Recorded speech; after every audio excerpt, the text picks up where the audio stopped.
Hey guys, welcome back to another video. Today we're going to be going over a newly updated forecast between Trump and Harris in the 2024 presidential election from The Economist.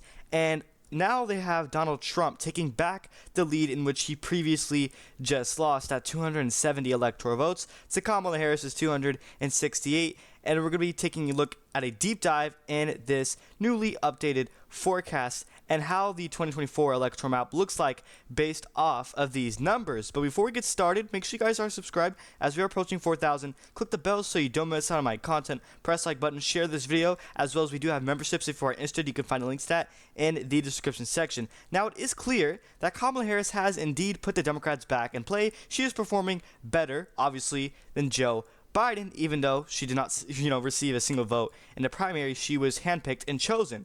So that's, besides the point.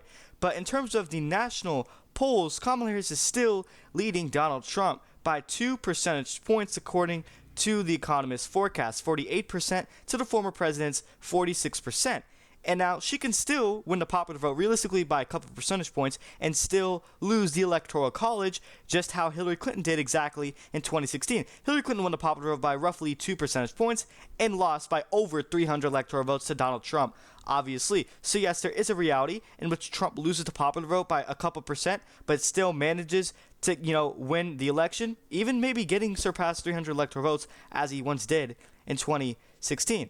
So now we take a look at, some of these battleground states specifically, and where is Donald Trump, gaining momentum that he originally lost, before this forecast from The Economist got updated. So Kamala Harris is still, taking her lead in Michigan by exactly 1 percentage point, as you can see right here, which could be considered a tilt margin. And now the chance of, this state being the deciding factor is 13%. And the state that has the highest chance of being the tipping point state, as we all know, is going to be Pennsylvania, in which basically whoever wins Pennsylvania would basically win all the marbles, getting them past 270 electoral votes. So let's fill in Michigan tilt blue for Kamala Harris. According to the forecast from The Economist, she has a 1 percentage point lead. And I do agree with this, actually, because Michigan was the bluest Rust Belt state of them all in 2020. It voted to the left of both Pennsylvania and Wisconsin. And the suburbs here, Detroit especially, is really trending towards the left, as well as the women vote can really turn out heavily for Kamala Harris. Now, we do have to keep an eye on that large uncommitted vote in the Democratic primaries. Roughly 100,000 people voted uncommitted, and I do understand that was against Joe Biden, not Kamala Harris. But if Trump, sends out, he puts out the correct messaging and ties Kamala Harris's record to the Biden administration, that would make her look bad, especially in the state with the large uncommitted vote share. And now, as for the second swing state, Wisconsin, another Rust Belt state, it's basically a toss-up, a tie for either candidate, 50-50, because her lead is only at 0.1 percentage point. Not really the strongest lead, obviously, basically a tie. And the chance of this state actually being the deciding factor, the tipping point state as we call it, is 8 percentage points. It's probably most likely not going to be Wisconsin, probably going to be something like Pennsylvania. So 0.1 percentage point lead is the narrowest of all narrow margins. So basically, we will be barely giving it to Kamala Harris, but you can argue it is basically a tie according to the forecast from The Economist. So we'll give her, that state. Also, Tim Walz as a VP pick selection, I do think that can really help her in Wisconsin, as it is right next to Minnesota, obviously.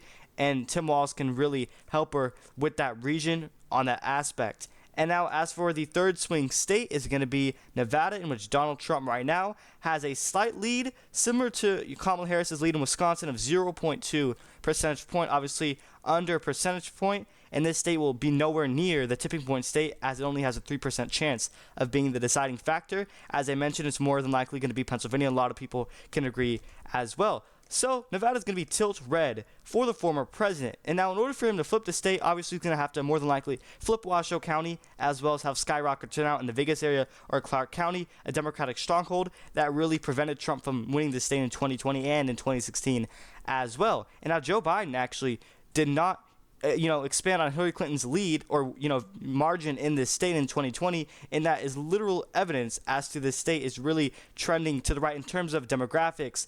And if Trump is able to perform better than where he did 4 years ago in 2020 among Hispanic voters, I think he can do that. That'll be key to his victory in that state. And then as for Pennsylvania, this forecast from The Economist gives Donald Trump the slight advantage.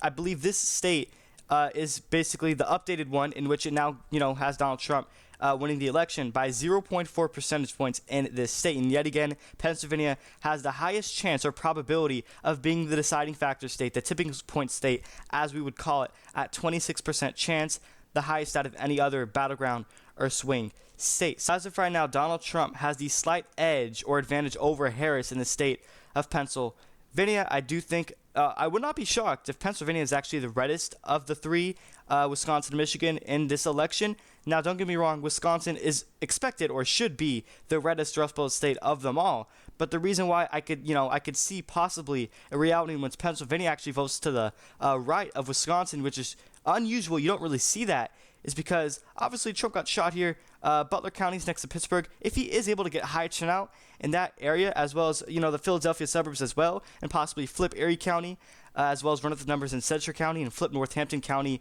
as well, I would say maybe yes, Pennsylvania could possibly be redder than Wisconsin, and that's exactly what the polls from The Economist forecast. Also, a numerous number of these pollsters, not just The Economist as well, the New York Times, Siena, Emerson, Trafalgar, all show that Wisconsin is going to be bluer than Pennsylvania, in which recent elections past you don't typically normally see that. And then as for Arizona, this forecast gives Donald Trump the advantage by a tilt margin of 1 percentage point, and that's going to be considered a victory for Donald Trump in this state. And now he has to flip Maricopa County. Obviously, he has to do that. It only went to Biden by 2 percentage points. Now, in terms of demographics, Arizona is a left-trending state. It's getting bluer. They elected Democratic Governor Katie Hobbs for the first time, since 2009. And they also, have a Democratic senator.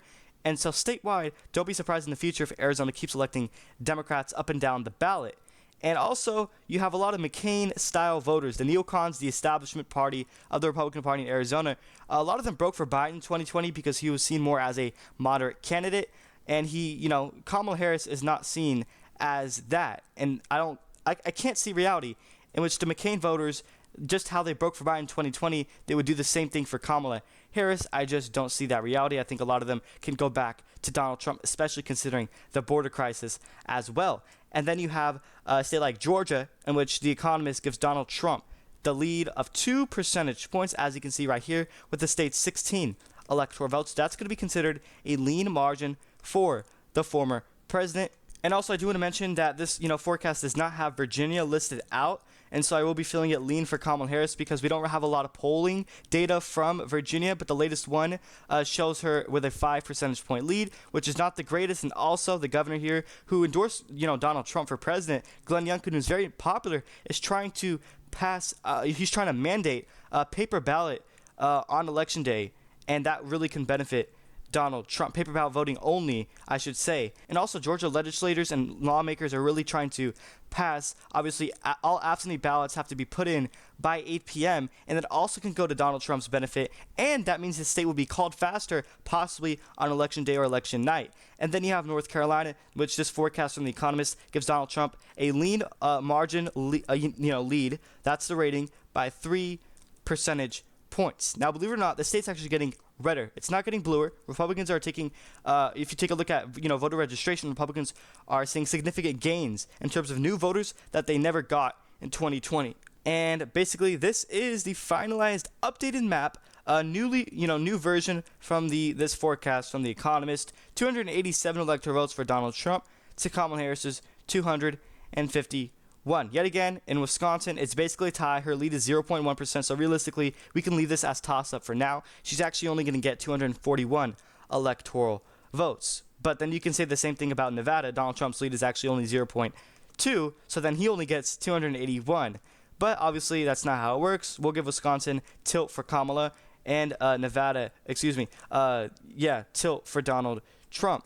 And so that's not it from this forecast. We can also take a look at some of these, other things in which what's Kamala Harris's chances of winning the election without winning these states. For example, Kamala Harris, according to this forecast from The Economy, has roughly a 9 and 100% chance, a 9% chance of winning the election if she loses the state of Michigan. So basically, if she loses Michigan, she loses the entire thing. And also, she has a 13% chance of winning the election if she loses Pennsylvania as well. This is a tipping point state, the deciding factor, as we all know it. And then they give Kamala Harris a 15% chance of winning the election without Wisconsin, meaning she more than likely needs to win Wisconsin. That's basically part of her easiest pathway to victory, pretty basic. And then as for Arizona, they give her a slight more chance because she can still win through the Rust Belt without winning a state like Arizona with Wisconsin, Michigan, Pennsylvania. They give her a 28% chance of winning the election without carrying the state of Arizona, which I think is probably more realistic. And they also give her a 29% chance of winning the election without winning the state of Nevada, which I also can see her winning the election without winning the state. And they also give her a 30% chance of winning the election without carrying North Carolina. Obviously, she still can very well win without winning this state. She doesn't even need the state. It's not part of her easiest pathway to victory. And then they give her a 34% chance at the bottom, as you can see right here, of winning the election without winning the state of Georgia. And as for Donald Trump, on the other hand, we take a look at the opposite. They give Donald Trump a 10 and 100% chance of winning the election without carrying the state of Pennsylvania. This is basically a must win. And now, in reality, if he were to win the election without winning the state, he would have to win at least one other Rust Belt state. More than likely, it's going to be Wisconsin, as long as winning all the Sun Belt states, including Arizona and Georgia as well. And then you have North Carolina. They give Donald Trump roughly a 12% chance of winning the election without winning the state. This is a must-win, more than likely. He must win North Carolina, as he did 2 times in 2020 and in 2016, even in a less favorable year. So he more than likely will again. And then Wisconsin, they give him an 18% chance of winning the election without winning the state. Meaning he would have to win one other Rust Belt state, probably Pennsylvania, most likely. And then they give him a 21% chance of winning the election without winning Michigan, which I honestly can see Kamala still winning Michigan but still losing the election as a reality. And they also give Donald Trump a 23% chance of winning the election without winning Georgia, in which, in my opinion, Georgia is a must-win for Donald Trump. And I think it's probably one of the more easier flips for him, as it was indeed the closest state back in 2020. And then as for Arizona, this forecast from The Economist gives him a 1 in 4 chance of winning the election without carrying the state. I also do think that Arizona is basically a must-win for Donald Trump. And they give him a 29% chance of winning the election without winning Nevada. And now this is realistic because in 2016, he still won the election, including getting past 300 electoral votes, while still losing the state of Nevada. So it's definitely possible, to say the least. And you take a look at, the likelihoods or the chances of some of these battleground states for both candidates. In Nevada, Trump has a 52% chance of winning this state. In Arizona, it's roughly higher, 55% chance. And then in Georgia, Trump has a 65% chance, basically around 2/3 of, flipping this state actually. And then they give Donald Trump a 67% chance of winning North Carolina. Kamala Harris has an 82% chance in Virginia. And then also basically Wisconsin is basically a tie. Harris is at 51% to Donald Trump's 49% in terms of the probability ratings or the likelihood. They also give Kamala Harris a 58% chance of winning the state of Michigan. And they also give Donald Trump the slight edge, 53% chance in Pennsylvania. So let me know your thoughts and opinions in the for this forecast from The Economist in the comment section down below. What parts you agree with or disagree with and why. One last final reminder is to subscribe, click the bell so you don't miss out on my content, press the like button, share this video. Also, if you're interested, you can find the memberships linked to that in the description down below. That's pretty much it. Thank you everyone for watching.